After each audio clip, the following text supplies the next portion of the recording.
ওং শ্রী গণেশায় নমঃ। ওং নমঃ শিবায়।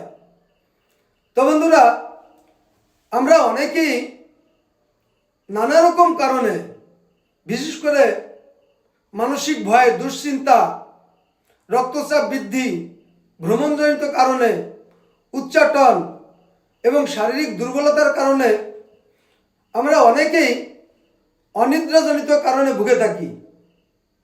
তো যারা এই অনিদ্রাজনিত কারণে ভুগে থাকে তারা সাধারণত রাত্রে শোয়ার পরে সদা সর্বদা এদিক ওদিক করতে থাকে, কিন্তু কোনোভাবেই রাত্রে তাদের ঘুম ভালো হয় না। এই কারণে আমরা শারীরিক দিক থেকে প্রচুর কষ্ট ভুগে থাকি এবং শারীরিক অসুস্থতায় পড়ে যায়।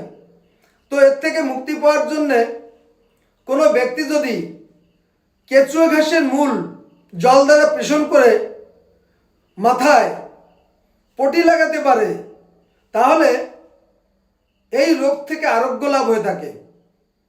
এছাড়া কোনো ব্যক্তি যদি শ্বেতগুঞ্জার মূল এনে শোয়ার সময় মাথার তলায় দিয়ে রাত্রে ঘুমাতে পারে, তাহলে এই অনিদ্রাজনিত কারণ থেকে মুক্তি লাভ হয়ে থাকে। তো বন্ধুরা, এই ছিল আমার এই ভিডিওর মূল সংক্ষিপ্ত আলোচনা। নমস্কার।